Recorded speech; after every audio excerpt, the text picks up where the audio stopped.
आपने तो कई रास्ते बताए, इसमें आपने ये भी बताया कि खुद सक्षम बनो। खुद सक्षम बनो, लेकिन साथ में समाज को मत जोड़ो। क्योंकि आप समाज के एक घटक हो और समाज आपसे कुछ ना कुछ उम्मीद लगाए रहता है। तो खुद सक्षम बनो और फिर समाज को आगे बढ़ाने में भी मदद करो।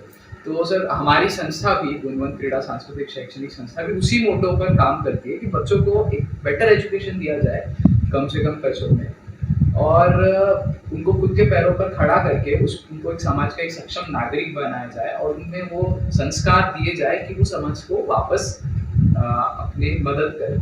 तो सर आपने तो हमारी संस्था का वर्क देखा है, तो गुणवंत संस्था के बारे में सर आपके क्या विचार हैं? गुणवंत संस्था जो है ये मेरी नज़र में एक बेसिक वर्क करने वाली संस्था है। मैं ऐसा मानता हूँ कि ये संस्था चलाने वाले जो लोग हैं, जो युवा वर्ग है, जो एजुकेटेड है, वो कहीं ना कहीं एक सोशल एक्टिविटी या सामाजिक दायित्व का निर्वाह करने की दिशा से कर रहे हैं, यानी डिवोटेड वर्कर है। लेकिन इनके पास में, हमारे पास में प्रश्न ये है कि ऐसी संस्थाओं को आर्थिक मदद की जब जरूरत पड़ती है तो ये आर्थिक मदद हमसे मतलब हम ऐसे संस्था को आर्थिक मदद करने में बहुत कोताही बरतते हैं, उसका इम्पोर्टेंस जानते थे। गरीब तबके के जो लड़के हैं उनको आगे बढ़ाने की दिशा में गुणवंत क्रीड़ा सामाजिक संस्था जो है बहुत अच्छा काम कर रही है, मैं देख रहा हूँ।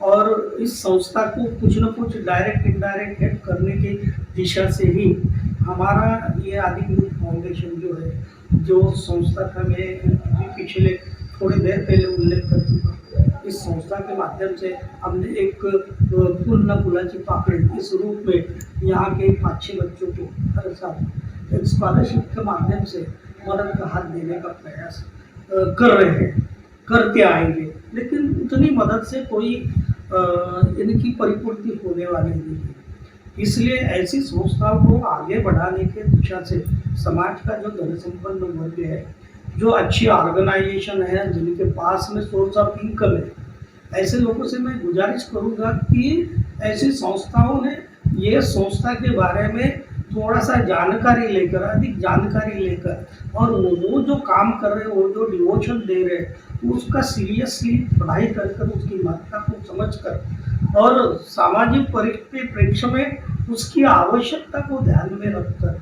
कहीं ना कहीं थोड़ा सा हेल्पिंग नेचर या मदद का जो हाथ बोलते वो देना चाहिए। ये मेरी एक प्रामाणिक इच्छा है। मैं इस दिशा से प्रयास में हूँ। 1-2 ऑर्गेनाइजेशन को और भी इसके बारे में, और समाज के जो और डोनर हैं उनके बारे में भी उनसे भी बात करने का प्रयास करूँगा। हमारी संस्था के माध्यम से भी अगर कुछ होता है तो हम निश्चित इसका विचार करेंगे और ये संस्था को जितना हो सके उठाने का, बढ़ाने का हम जरूर प्रयास करेंगे। मेरी बाकी समाज के जो डेवलप लोग हैं, वर्कर है, ऑर्गेनाइजेशन है, उनसे भी मेरी ये गुजारिश है कि ऐसी संस्थाओं को आप मदद का हाथ दें। आपका 1,500 रुपया भी अगर इस संस्था को साल में एक बार जाता है तो ये संस्था जो है आज जो बेसिक वर्क कर रही है, इसमें ये बेसिक वर्क करने में इनको कहीं फाइनेंशियल कोई कठिनाइयाँ महसूस नहीं। सबसे बड़ी बात यह है कि संस्था और डिवोटेड वर्कर को जो है उनको संस्थाएं चलाने वक्त अपने प्रामाणिक उद्देश्यों को साकार करते हुए सबसे बड़ी समस्या उनकी वो आर्थिक समस्या है। क्योंकि ये जो डिवोटी वर्कर है, जो ऐसे काम करते हैं, ऐसे समाज में योगदान देते हैं, ये हर तरफ से आर्थिक रूप से सक्षम होते हैं, ऐसी बात नहीं है। ये कहीं न कहीं अपने हिस्से का कुछ न कुछ देकर काम करते रहते हैं, लेकिन इनके पास में आर्थिक व्यवस्था कमजोर होने के कारण ये इनका जो वर्क है ऐसी संस्था का, ये वर्क जो है सफल हो जाता है। तो समाज का भी उतना ही दायित्व बन जाता है कि जो संस्थाएं और संस्था के लोग समाज के प्रति अपनत्व की भावना को लेकर कुछ न कुछ कर रहे हैं, तो उनकी भावना और उनका दायित्व को आगे बढ़ाने के लिए और समाज को आगे बढ़ाने के लिए, पर्टिकुलरली एजुकेशन सेक्टर में आगे बढ़ाने के लिए ऐसे संस्थाओं को खुला मदद का हाथ दे। 1500 रुपये भी अगर आप लोग साल के देते हैं तो कोई बड़ी बात नहीं है। लाखों रुपए ये संस्था को जमा हो सकते हैं और वो मदद के भरोसे ये जो संस्था है, ऐसा अपना जो आर्थिक गुजारा जो है जिनका होना चाहिए, जहाँ जहाँ उनको खर्च करना पड़ता है, वहाँ पे ये इनकी नीड पूरी कर सकते हैं। पेट पानी का सवाल नहीं है, क्योंकि ये संस्था के भरोसे ये कोई पेट पानी नहीं चला रहे हैं। लेकिन ये संस्था का जो उद्देश्य है कि गरीब बच्चों को हम अच्छा संस्कार दें, अच्छे मार्गदर्शन दें, उनको पढ़ाई के लिए अच्छा योगदान दें। तो कम से कम ये जो बेसिक वर्क है, ये बेसिक वर्क इनको आगे बढ़ाने के लिए समाज के हर तबके का दायित्व बन जाता है। तो वो आगे मैं गुजारिश करूँगा सभी लोगों से कि ये गुणवंत क्रीड़ा सामाजिक संस्था जो है इनको आगे आए और मदद का हाथ दे।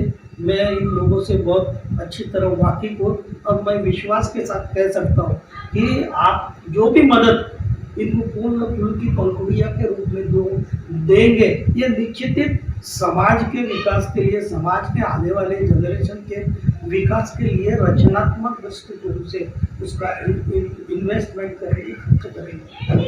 ये मुझे पूरा विश्वास है और इसी विश्वास के साथ मैं फिर से आपको एक बार कहना चाहता हूँ कि आप इन संस्था ऐसी संस्था भी है, पर्टिकुलरली गुणवंत जो आंध्रप्रदेश जैसे जूनी बस्ती जैसे इलाके में ये संस्था काम कर रही है, जिसको हम स्लम एरिया कहते हैं। ऐसे स्लम एरिया में ये काम कर रही है, तो नेचुरली ये अच्छा काम कर रहे हैं, एक पुण्य का काम कर रहे हैं और ये पुण्य के काम पे आप भी हाथ जोड़कर अपना पुण्य कमाएं।